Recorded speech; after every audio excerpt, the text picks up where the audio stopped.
countries. The Eurogroup doesn't even formally exist. It will get a semi-formalisation if the Lisbon Treaty is passed in the next few weeks. But even then, it will be in a protocol. It won't be a formal institution. So there's uncertainty about quite how Euro-level governments can function.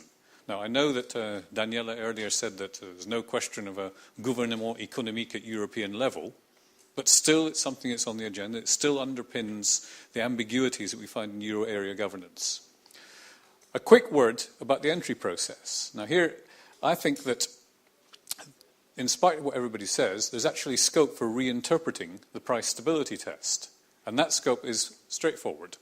The test is that you must be within 1.5 percentage points of the 3 best performing countries.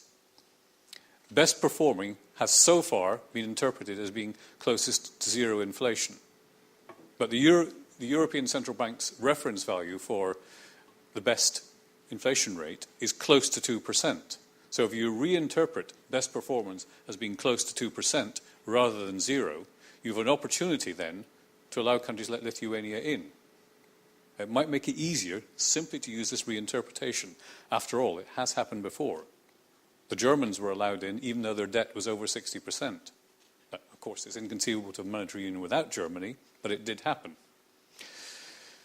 Second, an issue that has not been mentioned so far in the conference and which I think really needs careful examination is how a country such as Poland or the Czech Republic, which currently has an inflation targeting monetary policy regime, suddenly shifts from targeting inflation to targeting the exchange rate, which is what you would require if you joined ERM2, whether it's for 1 month, 6 months, 2 years, 3 years, or whatever.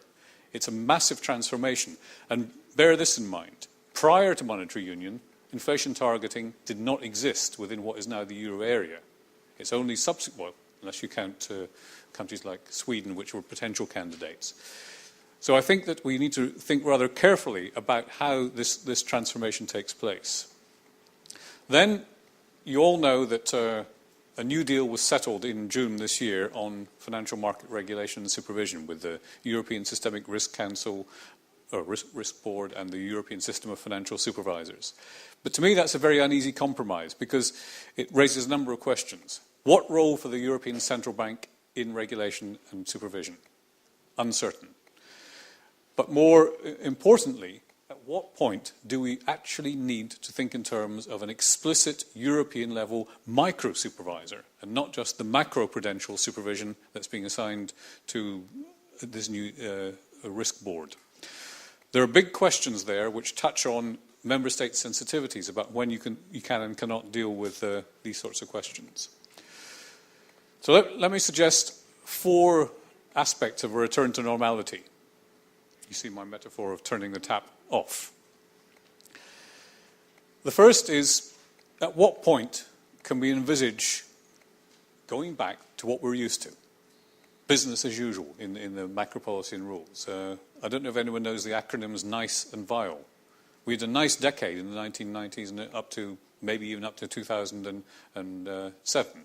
NICE being no inflation, consistent expansion. All helped by Chinese imports. The great moderation is another way of expressing this. We risk now of having a vile decade. And the words in English are quite significant here because vile means volatile inflation and low expansion or limited expansion. When do we start to reapply fiscal rules? Very difficult questions in thinking about the future of things like the Stability and Growth Pact.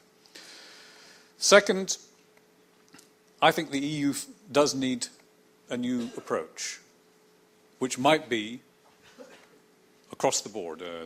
Public budgets, the EU budget, the successor to the Lisbon strategy, which might come under a Hungarian presidency, hence calling it the Budapest strategy.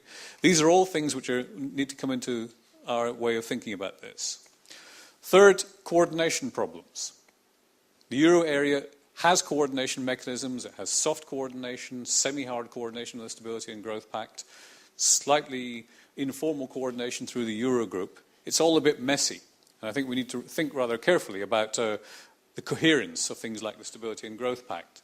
But also the great danger that once the exit strategies start to happen, they don't become a form of beggar my neighbour strategy. I exit first, therefore I impose more of the burden on you. It's exactly the reverse of failing to stimulate in the first place. And that is a considerable risk for the next few quarters. And finally, who's going to lead? Do we trust Barroso in this?